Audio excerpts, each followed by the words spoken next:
धुळे जिल्हा कारागृहाच्या सुधारणासाठी सर्वतोपरी सहकार्य पालकमंत्री जयकुमार रावल। जिल्हा कारागृह प्रशासकीय इमारत व प्रवेशद्वाराचे उद्घाटन। ऐतिहासिक आणि स्वातंत्र्य सैनिकांचे वास्तव्य राहिलेल्या धुळे जिल्हा कारागृहातील सुधारणासाठी सर्वतोपरी सहकार्य करण्यात येईल असे प्रतिपादन राज्याचे पणन व राजशिष्टाचार मंत्री तथा जिल्ह्याचे पालकमंत्री जयकुमार रावल यांनी केले। धुळे जिल्हा कारागृहाचे प्रशासकीय इमारत व प्रवेशद्वार उद्घाटन सोहळा आज दुपारी आयोजित करण्यात आला होता। त्यावेळी त्यांनी सांगितले तर धुळे शहर आमदार अनुप अग्रवाल, आमदार राघवेंद्र पाटील, उपमहापौर ज्योत्सना पाटील, जिल्हाधिकारी भाग्यश्री विस्पुते, जिल्हा परिषदेचे मुख्य कार्यकारी अधिकारी बाबासाहेब बेलदार, पोलीस अधीक्षक विशाल आनंद, सार्वजनिक बांधकाम विभागाचे अधीक्षक अभियंता विनोद भदाने, कार्यकारी अभियंता आर पाटील, अप्पर पोलीस अधीक्षक डॉक्टर अजय देवरे, कारागृह अधीक्षक एकनाथ शिंदे, उप अधीक्षक संदीप एकशिंगे, माजी केंद्रीय राज्यमंत्री डॉक्टर सुभाष भामरे आदींच्या उपस्थितीत या ठिकाणी बंदिवानांना स्वातंत्र्य दिनानिमित्त मिठाईचे वाटप करण्यात आले। तर या परिसरात वृक्षारोपण कार्यक्रम देखील पार पडला।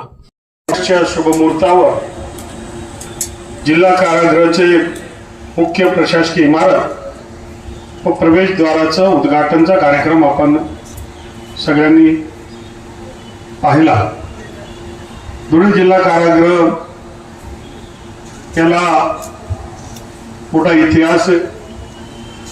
आज स्वातंत्र्य दिन साजरा करत असताना त्या सगळ्या महापुरुष ज्यांनी देशासाठी समर्पित भावनेने काम करत असताना त्यात बलिदान दिलं आणि या धुळे जिल्ह्याच्या कारागृहामध्ये सुद्धा अनेक स्वातंत्र्य सैनिकांना त्या काळामध्ये ठेवण्यात आलं होतं आणि त्यांनी त्या काळामध्ये माझ्या देशाला स्वतंत्रता मिळावी, आम्हाला मुक्त करा या लढ्यासाठी त्यांना अनेक यातना सुद्धा झाल्या आणि आपल्या अधिकाऱ्यांनी सांगितलंच की अनेक गोष्टी आपल्याला त्या काळामध्ये मग गीताचं प्रवचन असेल किंवा देशभक्तीपर गीत असेल या कारागृहाच्या माध्यमातून झालं। नंतरच्या काळामध्ये देशामध्ये लोकशाही आली आणि नंतरच्या काळामध्ये स्वरूप बदललं। त्याच्यामध्ये जो चुकेल, जो चुकीचं काम करेल, कायदा मोडेल त्याच्यावर कडक कारवाई होईल अशा प्रकारचं भारतामध्ये ही मान्यता प्राप्त झाल्यानंतर आपली न्याय प्रणाली सुद्धा वेगाने काम करत असते आणि सारे यंत्रणा आपापल्या पद्धतीने आपल्या कायद्याच्या चाकोरीमध्ये काम करत असतात।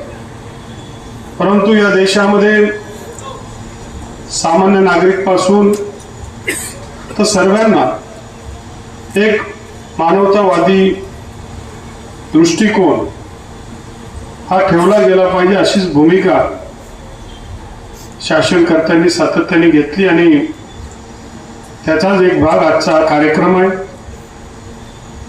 तुरुंग प्रशासनाच्या माध्यमातून सातत्याने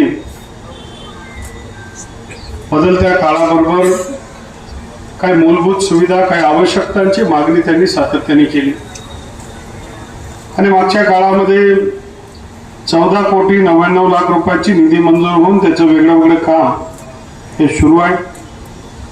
जवळपास 7 हेक्टरवर हे सगळे क्षेत्र आहे आणि याच्यामध्ये बंदींसाठी बॅरक वगैरे वगैरे सगळ्या गोष्टी आहेत।